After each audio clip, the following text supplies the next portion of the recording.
कुछ कह रहे सुनाते हैं। अलग अलग हिस्सों में नववर्ष भी मनाया जाएगा। मैं आज जलियांवाला बाग नरसंहार के वीर बलिदानियों को भी श्रद्धांजलि देता हूं। साथियों, देश की विकास यात्रा के इन अहम पड़ावों के बीच भारत 21वीं सदी के सबसे बड़े निर्णयों में से एक निर्णय लेने जा रहा है।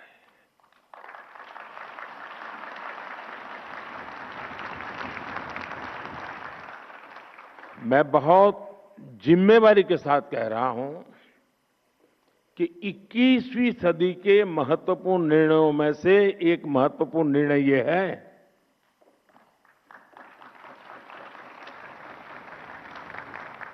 ये निर्णय नारी शक्ति को समर्पित है।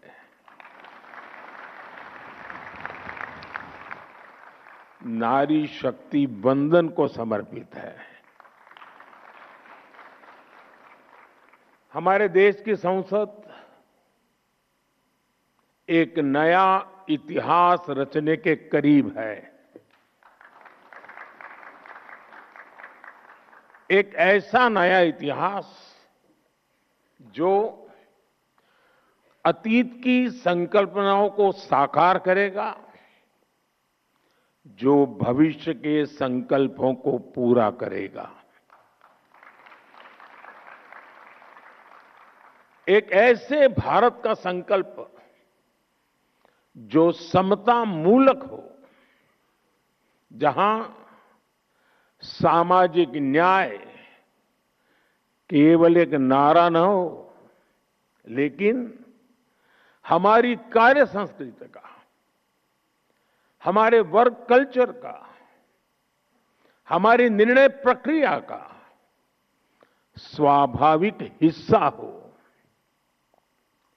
साथियों, राज्यों की विधानसभाओं से लेकर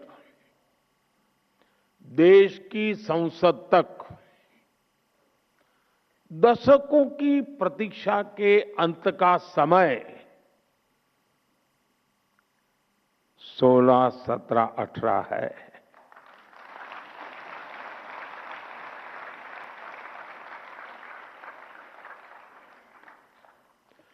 दो 2023 में नई संसद में जो नया भवन निर्माण हुआ, उसमें हमने नारी शक्ति वंदन अधिनियम के रूप में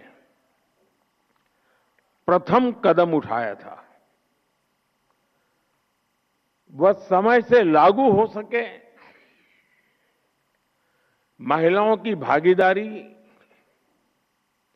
हमारे लोकतंत्र को मजबूती दे, इसके लिए 16 अप्रैल से संसद के बजट सत्र की विशेष बैठक का आयोजन होने जा रहा है।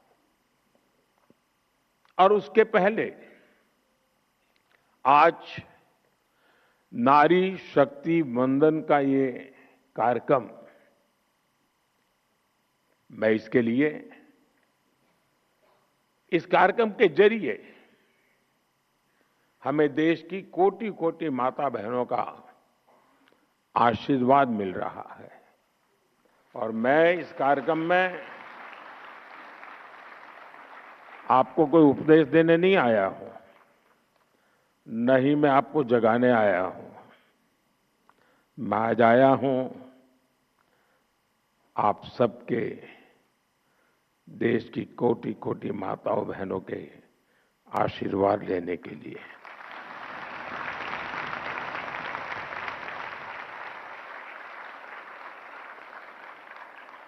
आप सभी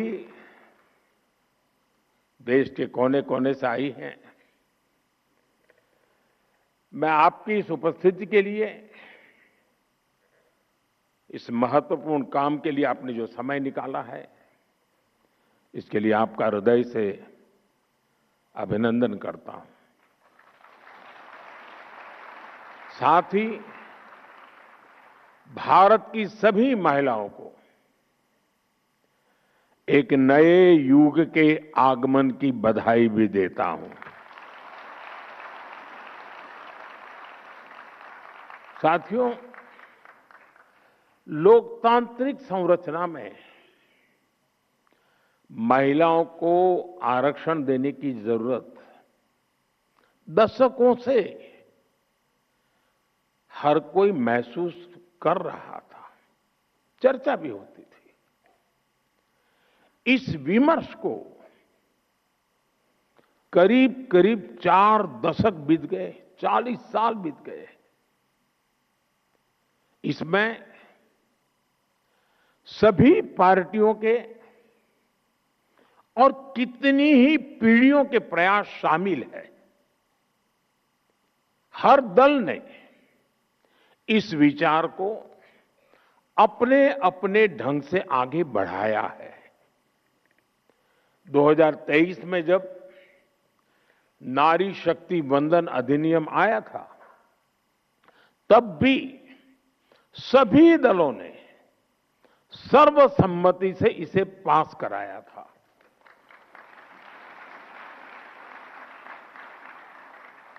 और तब एक सुर में ये बात भी उठी थी कि इसे हर हाल में 2029 तक लागू हो जाना चाहिए।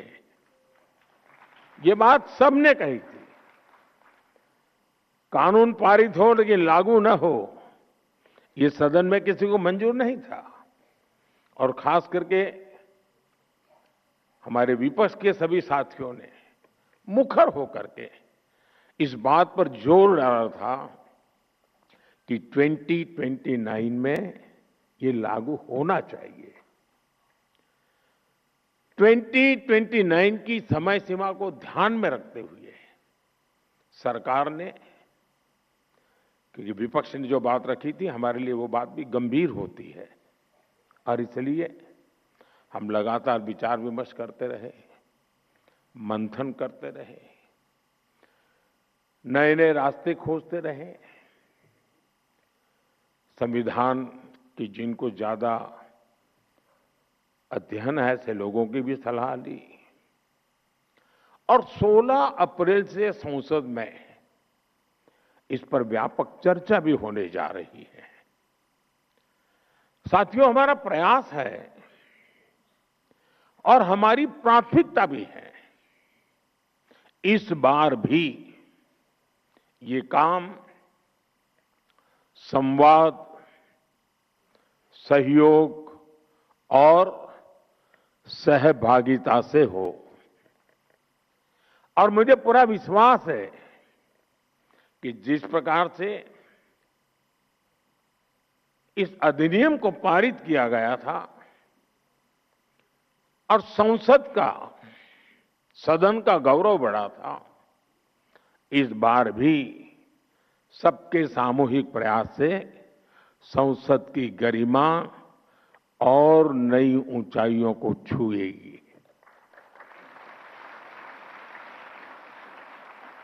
देश की हर नारी को भी अच्छा लगेगा कि हर दल ने राजनीति से ऊपर उठकर उनके हित में ये महत्वपूर्ण निर्णय लिया है, काम किया है।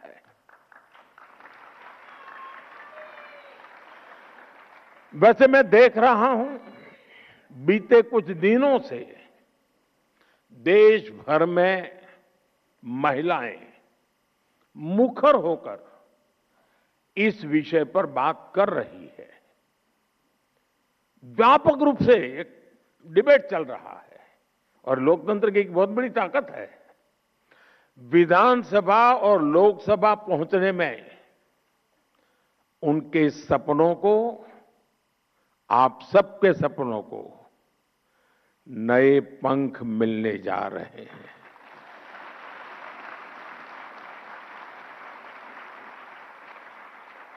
मैं अनुभव कर रहा हूं, देश में एक सकारात्मक माहौल बना है। साथियों, आजादी की लड़ाई से लेकर संविधान सभा के निर्णयों तक स्वतंत्र भारत की नींव रखने में भारत की नारी शक्ति ने असीमित योगदान दिया है। इतिहास गवाह है। और आजादी के बाद भी जिन महिलाओं को प्रतिनिधित्व का मौका मिला, उन्होंने देश के लिए बहुत शानदार काम किया है। हमारे देश में राष्ट्रपति से लेकर प्रधानमंत्री तक महिलाएं जहां भी रही हैं, उन्होंने अपनी अलग लेगेसी बनाई है। इस समय भी हमारे देश में राष्ट्रपति जी से लेकर वित्त मंत्री तक ऐसे अहम पद महिलाएं ही संभाल रही है। उन्होंने देश की गरिमा और गौरव दोनों को बढ़ाया है। साथियों, हमारे देश में महिला नेतृत्व का एक बेहतरीन उदाहरण पंचायती राज संस्थाएं भी हैं। आज भारत में 14 लाख से अधिक महिलाएं लोकल गवर्नमेंट बॉडीज में सफलतापूर्वक काम कर रही है।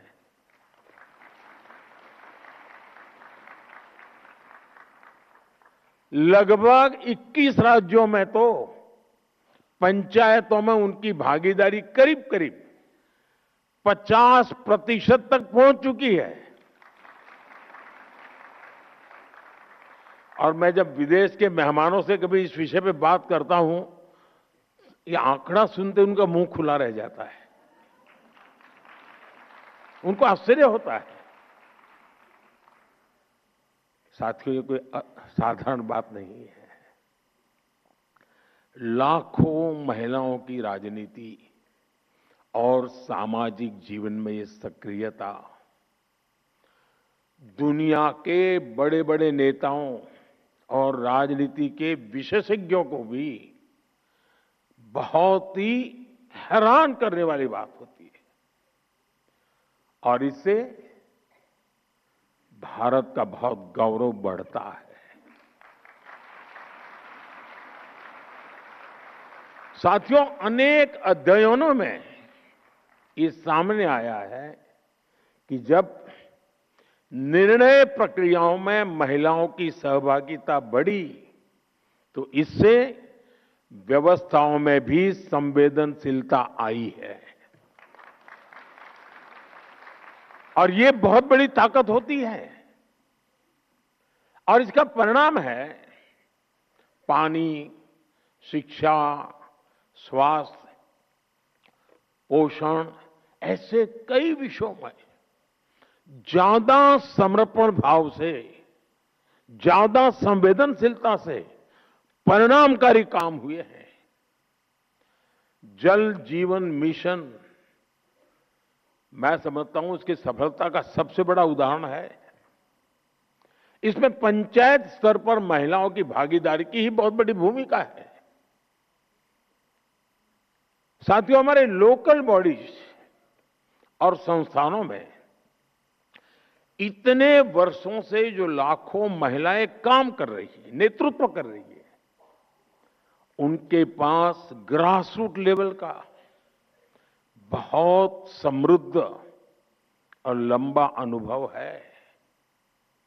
वो अब और बड़ी भूमिका के लिए तैयार है और तत्पर भी है। मैं मेरा अपना निजी अनुभव बताता हूं। ये सामर्थ्य क्या होता है। मैं 2001 में नया मुख्यमंत्री बना। मुझे कोई ज्यादा अनुभव नहीं था। सरकार चलाने का, शासन व्यवस्था का। एक प्रकार से मैं नया व्यक्ति था। शायद 2002 या 2003 की घटना होगी।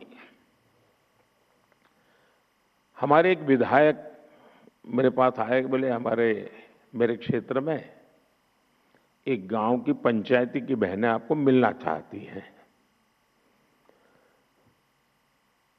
ये खेड़ा डिस्ट्रिक्ट, आनंद डिस्ट्रिक्ट का इलाका था जहां सरदार साहब का जन्म हुआ था। तो मैंने कहा भाई उनको पंचायत का कोई काम होगा तो पंचायत मंत्री को मिला लीजिए उनको। नहीं, बोले साहब वो आपसे मिलना चाहते हैं। मैं कहा क्यों? तो बोले पंचायत में सबकी सब मेंबर महिलाएं हैं, एक भी पुरुष मेंबर ही नहीं है हमारी पंचायत में। मैंने कहा ऐसे कैसे? बोले गांव वालों ने तय किया कि इस बार प्रधान महिला है तो मेंबर भी सब महिला, कोई पुरुष चुनाव ही नहीं लड़ा था। तो मेरा ध्यान स्वाभाविक गया। मैंने कहा भाई जरूर मैं मिलूंगा। छोटा सा गांव था, कोई शायद 13 मेंबर की पंचायत थी। तो मैंने उनको समय दिया, वो सब आए मिलने के लिए। वो 13 बहनें थी, उसमें जो गांव की प्रधान बनी थी वो शायद 8वीं कक्षा तक पढ़ी थी। बाकी जो बहनें थी, एक दो बहनों तो घूंघट भी लगा हुआ था, वो ज्यादा शायद कुछ तो होगी जिन्होंने स्कूल भी नहीं देखा होगा। तो सब आए। मुझे लगता है ये सब बड़े बड़े लोगों ने उनको कोई मेमोरेंडम पकड़ा दिया होगा, कुछ मांग लेकर के आए होंगे कि मेरे गांव में ये करो, मेरे गांव में वो करो। मैं हैरान था, उनके हाथ में कोई कागज नहीं था। तो बैठे, मैंने परिचय किया। मैं पूछा आपने समय मांगा था, क्या काम है? नहीं, बोले कोई काम नहीं है। ऐसे ही बोले हम चुनकर आए हैं तो मिलने आए थे। अब ये भी मेरे लिए बड़ा आश्चर्य था, वरना नेता लोग आते हैं तो सिर्फ मेमोरेंडम लेके आते हैं। फिर मैंने उनको पूछा, अच्छा बताइए, मैंने कहा कि आपको अगर 5 साल इतना बड़ा काम मिल गया, आप सब बहनें गांव को संभालने वाली हैं, तो आपका सपना क्या है? 5 साल में क्या करोगे आप लोग? गांव में कैसा करोगे? सामान्य होता तो क्या जवाब देता? ये जो हम जैसे बड़े बड़े दिखते हैं ना, वो क्या जवाब देते हैं? स्कूल बना लेंगे, अस्पताल बना देंगे, रोड बना देंगे, ऐसे ही जवाब देते। उस दिन 8वीं कक्षा पढ़ी हुई इस प्रधान ने और उसके साथ आई हुई महिला मेंबर्स ने मुझे जो जवाब दिया, वो शायद दुनिया का बड़े से बड़ा अर्थशास्त्री नहीं दे सकता है। और वो बात आज भी मेरे लिए एक लेसन की तरह है। मैं सीएम बना, पीएम बना, लेकिन उस पंचायत की महिलाओं की वो बात मेरे लिए आज भी मार्गदर्शक है। आपको आश्चर्य होगा ऐसा क्या जवाब दिया होगा। जब मैंने उनको पूछा क्या करेंगे आप, 5 साल आपको मिले हैं, गांव ने आपको नहीं बढ़ाया था, तब उन्होंने मुझे जवाब दिया, साहब एक इच्छा है। मैंने कहा क्या? और वो जवाब आज भी मेरे कानों में गूंजता रहता है।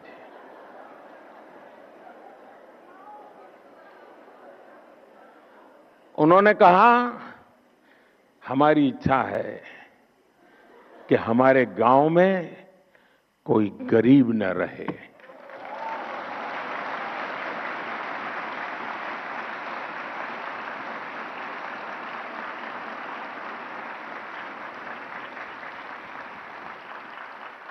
बड़े से बड़े अर्थशास्त्रियों के लिए भी इससे बड़ा कोई संदेश नहीं हो सकता है। यह अपने आप में मेरे लिए एक बड़ा सुखद अनुभव था और वो आज भी शब्द मेरे कानों में गूंजते रहते हैं। और इसलिए जमीन से जुड़े हुए अनुभव से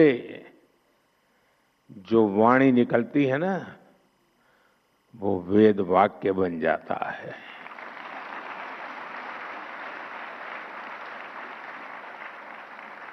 और इसीलिए साथियों, नारी शक्ति बंधन अधिनियम को लागू करना ऐसी सभी महिलाओं के जीवन का बहुत बड़ा अवसर बनने जा रहा है। अब पंचायत से आगे बढ़कर पार्लियामेंट पहुंचने का उनका सफर और आसान होने जा रहा है। साथियों, आज विकसित भारत की हमारी यात्रा में महिलाओं की भूमिका और भी अहम हो गई है। मुझे संतोष है कि 2014 में आप सबने, देशवासियों ने हमें यहां सेवा करने का अवसर दिया है और तब से लेकर अब तक हमारी सरकार ने महिलाओं के जीवन चक्र के हर पड़ाव के लिए योजनाएं बनाई, उन्हें सफलतापूर्वक लागू किया। आज पहली सांस से लेकर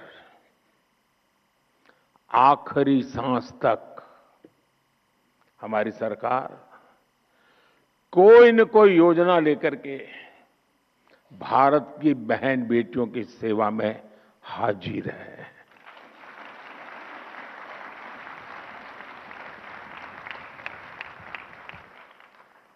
गर्भ में बेटी की हत्या ना हो, इसके लिए हमने बेटी बचाओ बेटी पढ़ाओ अभियान शुरू किया।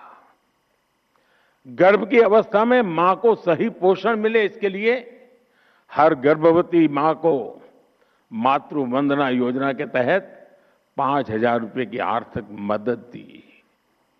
जन्म के बाद बेटी को पढ़ाई में मुश्किल ना हो, इसके लिए ज्यादा से ज्यादा ब्याज मिले, ऐसी सुकन्या समृद्धि योजना शुरू की। बेटी को गंभीर बीमारी से बचाने के लिए बचपन में उसे सही समय पर टीके लगते रहे, इसके लिए मिशन इंद्रधनुष शुरू किया।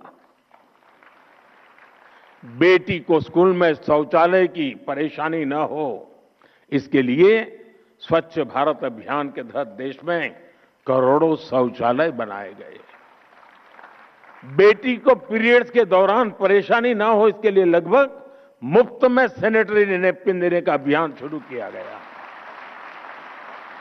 बेटी अगर स्पोर्ट्स में आगे जाना चाहती हैं तो उसे खेलो इंडिया अभियान के तहत सालाना 1 लाख रुपए तक की मदद मिल रही है। बेटी अगर बड़ी होकर भविष्य में सेना में जाना चाहे तो उसके लिए सरकार ने सैनिक स्कूल में एडमिशन के लिए दरवाजे खोल दिए। नेशनल डिफेंस एकेडमी में जाने के रास्ते खोल दिए। जीवन के आगे के पड़ाव में बेटी को रसोई में धुएं की परेशानी ना उठानी पड़े, इसके लिए हमने उज्ज्वला योजना शुरू की, करोड़ों गैस कनेक्शन मुफ्त दिए। बेटी को मीलों तक सिर पर पानी ना ढोना पड़े, इसके लिए हमने हर घर नल से जल अभियान शुरू किया। बेटी को अपने परिवार के लिए राशन की चिंता ना करना पड़े, इसके लिए मुफ्त राशन की योजना शुरू की। अपने पारिवारिक जीवन में बेटियों को इलाज की चिंता न हो, इसके लिए उन्हें 5 लाख रुपए तक का मुफ्त इलाज देने वाली आयुष्मान योजना संभव बनाई दी। 80% तक डिस्काउंट पर सस्ती दवा के लिए जन औषधि केंद्र, इन सब का सबसे ज्यादा लाभ हमारी बहनों और बेटियों को हो रहा है।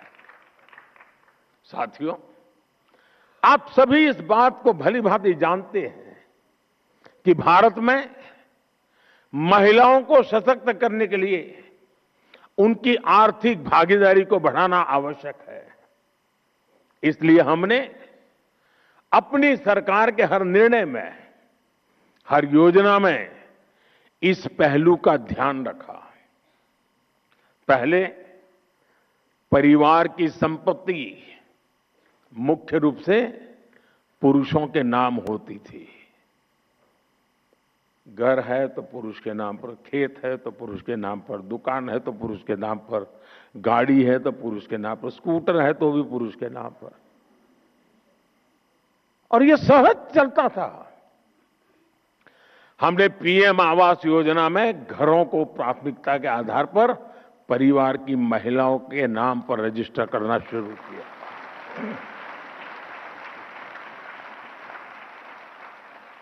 बच्चे स्कूल जाते हैं तो स्वाभाविक रूप से पिता का नाम लिखा जाता है। हमने आकर ये शुरू किया, मां का नाम भी लिखा जाएगा।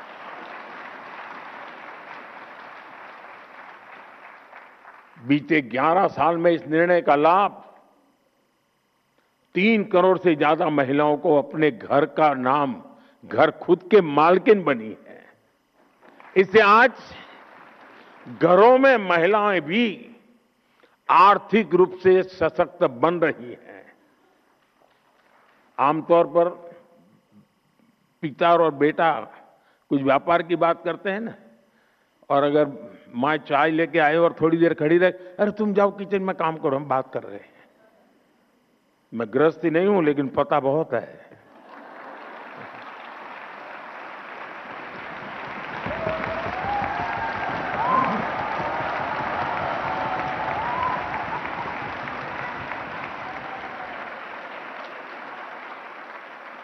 लेकिन अब जब वो आर्थिक ताकत बनी है ना, तो बेटा भी कहता है, अरे जरा मम्मी को बुलाइए ना बातचीत में, उनको बुलाइए ना।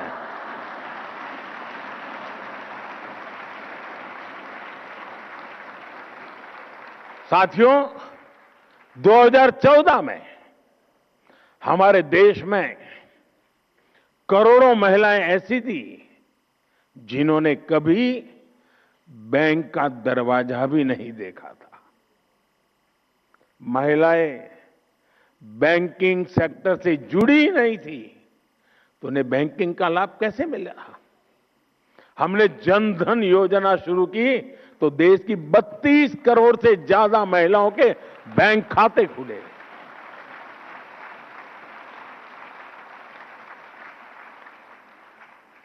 मैं जब गुजरात में था तो एक निर्णय मुझे बड़ा शुरुआत में बड़ी कठिनाई हुई थी।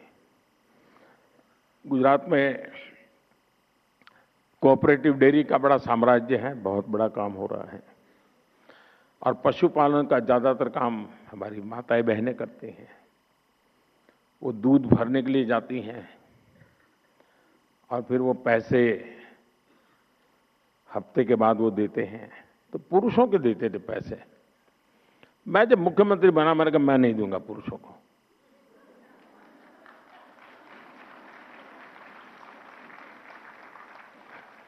उस समय मैंने बैंकों में जो दूध भरने आने वाली बहनें थी, उनके बैंक खाते खुलवाए, और उस समय डेयरी में दूध का पैसा सीधा महिलाओं के बैंक खाते में जाने लगा।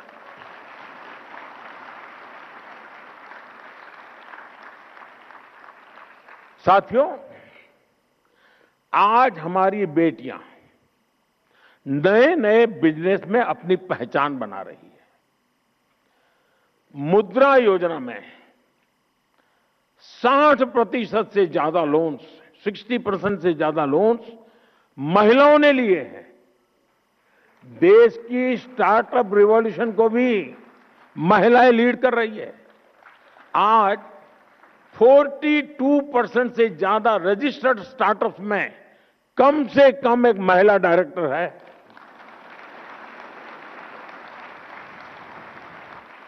महिलाओं के करियर पर प्रभाव ना पड़े, इसके लिए हमने मैटरनिटी लीव को भी बढ़ाकर 26 हफ्ते कर दिया है। दुनिया के समृद्ध देशों में भी ये सुविधा नहीं है। जब मैं उनको बताता हूं तो आंखें फट जाती हैं इनकी।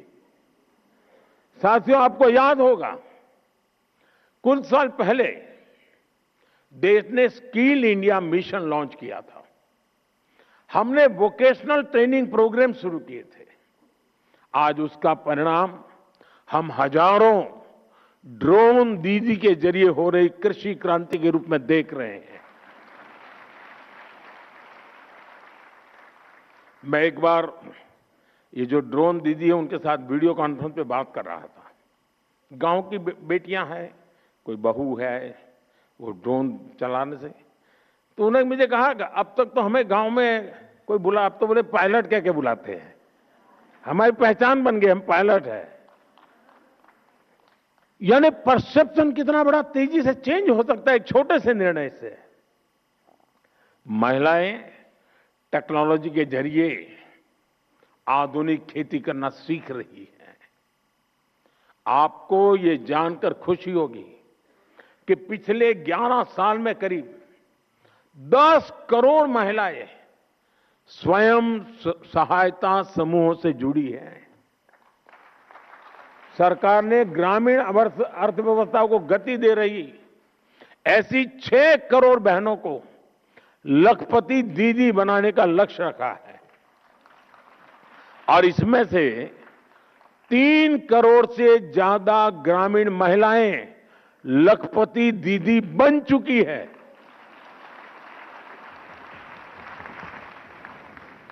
और जो विमेन सेल्फ हेल्प ग्रुप है उनको बैंकों से पैसा मिलता है काम के लिए, और आप जानकर के खुश हो जाएंगे,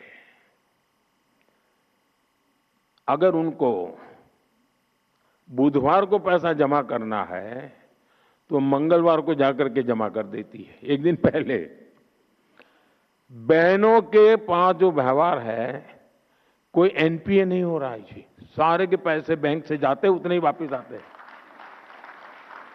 और मैंने देखा है, मैंने शासन में आने के बाद बैंकों के कारोबार में गरीबों की अमीरी भी देखी है और अमीरों की गरीबी भी देखी है।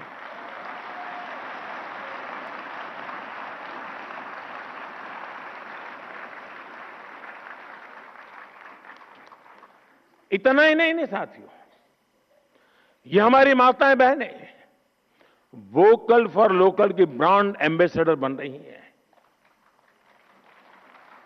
बहनों, विमेन लेड डेवलपमेंट के विजन की बहुत बड़ी सफलता यह है कि इसने महिलाओं के प्रति पुरानी सोच को चुनौती दी है। अब G20 समिट हमारा जब चल रहा था, हम चेयर कर रहे थे, दुनिया के देशों को मुझे समझाना पड़ा था कि विमेन डेवलपमेंट और विमेन लेड डेवलपमेंट में क्या अंतर होता है।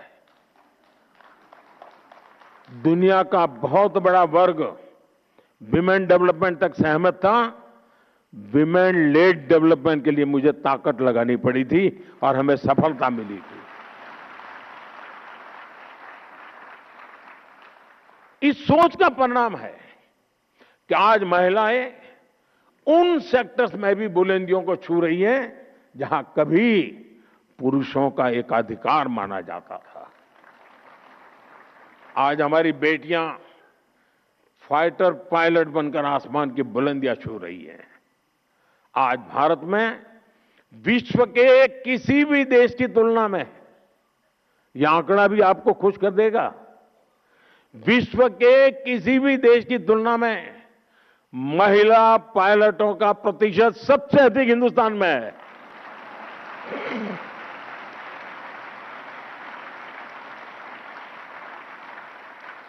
आज पीएचडी एनरोलमेंट में बेटियों की संख्या 2014 की तुलना में डबल हो चुकी है। हायर एजुकेशन और रिसर्च में करीब करीब आधी भागीदारी हमारी बेटियों की है। मैथ्स और साइंस की पढ़ाई में, स्टेम एजुकेशन में बेटियों की संख्या करीब करीब 43% तक पहुंच गई है। मुझे याद है, मैं दुनिया के एक समृद्ध देश में एक बार गया, तो वहां के शिक्षा मंत्री मेरे साथ लिफ्ट में हम लोग जा रहे थे। मतलब पूछा मुझे कि भारत में महिलाएं एजुकेशन में कैसा है। मैंने कहा बहुत अच्छा है, ज्यादा है, कुछ जगह पे तो पुरुषों से ज्यादा महिला। तो फिर उन्होंने बड़ी जिज्ञासा से पूछा, स्टेम एजुकेशन में क्या महिला हिस्सा? मैंने कहा 50% हिस्सा उन्हीं का है। तो उनके लिए आश्चर्य था। ये दुनिया के समृद्ध देश की शिक्षा मंत्री की मैं बात कर रहा हूं। साथियों, हमारे समाज में एक बड़ी चुनौती महिला सुरक्षा को लेकर भी रही है। सदियों से महिलाओं को अपनी सुरक्षा के लिए मौन रहना पड़ा है। हमारी सरकार ने इस दिशा में भी मजबूत कदम उठाए हैं। न्याय व्यवस्था अधिक संवेदनशील बने, निर्णय प्रक्रिया तेज हो, इसके लिए हमने कानूनी बदलाव तो किए ही हैं, साथ ही फास्ट ट्रैक विशेष अदालतों की स्थापना भी की गई है। भारतीय न्याय संहिता में भी महिला सुरक्षा को प्राथमिकता दी गई है। एफआईआर दर्ज कराने की प्रक्रिया को सरल बनाया गया है।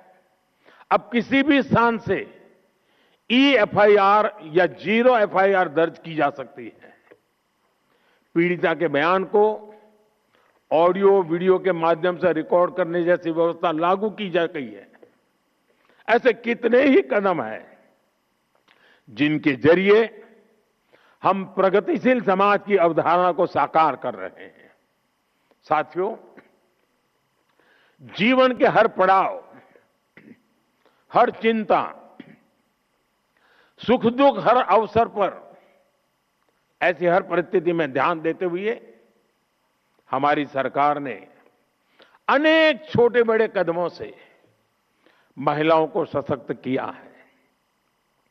इसी का परिणाम है देश अब अपने लोकतंत्र को नई बुलंदी पर लेकर जाने के लिए तैयार है। साथियों, देश की नारी शक्ति ने अपने परिश्रम, साहस और आत्मविश्वास से नई ऊंचाइयों को छुआ है। अब हमें मिलकर इस शक्ति को नई ऊर्जा देनी है। उसके लिए अवसरों का विस्तार करना है। मैं आज इस मंच से देश की माताएं, बहनें, बेटियां सबको विश्वास दिलाना चाहता हूं कि देश उनकी आकांक्षाओं को समझता है और उनके सपनों को साकार करने के लिए हर आवश्यक कदम उठा रहा है। साथियों, मैं संसद में होने वाली चर्चा से पहले देश की नारी शक्ति से भी अपील करता हूं कि आप इस पूरी प्रक्रिया में अपनी सक्रियता बनाए रखिए। आप अपने अपने क्षेत्र के सांसदों से भी जरूर मिलिए। देश की महिलाएं अपने सांसदों से अपना पक्ष रखें, अपनी अपेक्षाएं उन्हें बताएं और जिस दिन वो सदन में आने के लिए अपने यहां से निकले तो जरा फूलमालाएं देकर के उनको विदाई भी दीजिए।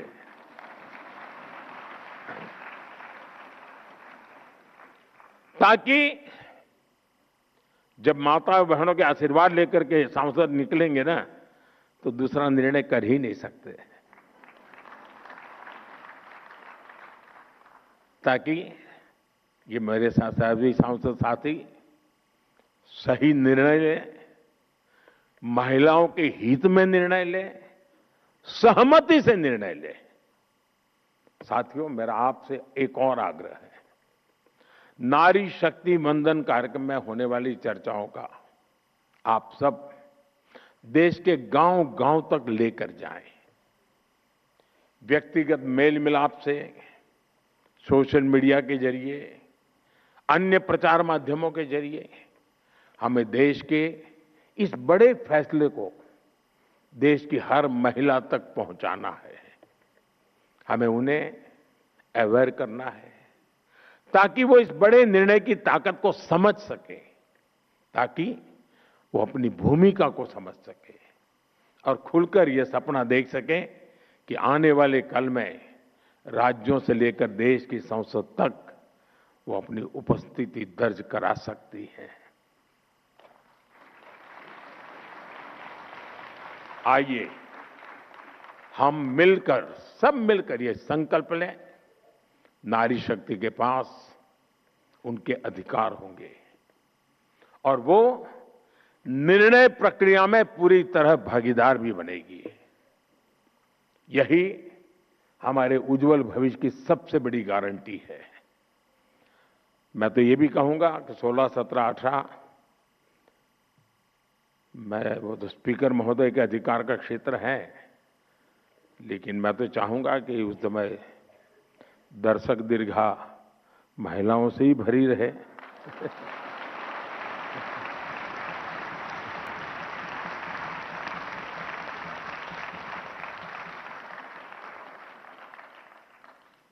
एक उत्सव का माहौल बनेगा पूरे देश में और ये दल वो दल वाला विषय नहीं रहने वाला है। कौन जीता, कौन हारा, किसने किया, किसने सब, सारा क्रेडिट देश की मातृशक्ति को है, सारा क्रेडिट देश की संसद को है, सारी क्रेडिट हिंदुस्तान के सभी राजनीतिक दलों को है, सारी क्रेडिट पिछले 3-4 दशक से लगातार जो जो काम कर रहे हैं सबको क्रेडिट है। ये सबका है, सबके सहयोग से है और सबकी भलाई के लिए है। इसी विश्वास के साथ आप सबने इतना समय निकाला, इतना उमंग उत्साह के साथ इस कार्यक्रम में शरीक हुए। मैं हृदय से आपका बहुत बहुत अभिनंदन करता हूं, आभार व्यक्त करता हूं। बहुत बहुत धन्यवाद। प्रधानमंत्री नरेंद्र मोदी को आपने सुना। महिला कार्यकर्ताओं से पीएम मोदी ने संवाद किया है और कहा कि महिलाओं की भागीदारी बढ़ती जा रही है। राष्ट्रपति से पीएम तक महिलाओं ने विरासत बनाई है, तो देश के राष्ट्रपति से वित्त मंत्री तक महिला बनी। नारी शक्ति वंदन हमारा अधिकार, नारी शक्ति वंदन हमारा अधिकार, नारी शक्ति वंदन। उम्मीद करते हैं कि नारी शक्ति वंदन का संकल्प जन जन की चेतना में सशक्त परिवर्तन का प्रकाश बनकर फैले। माननीय प्रधानमंत्री जी का हार्दिक आभार।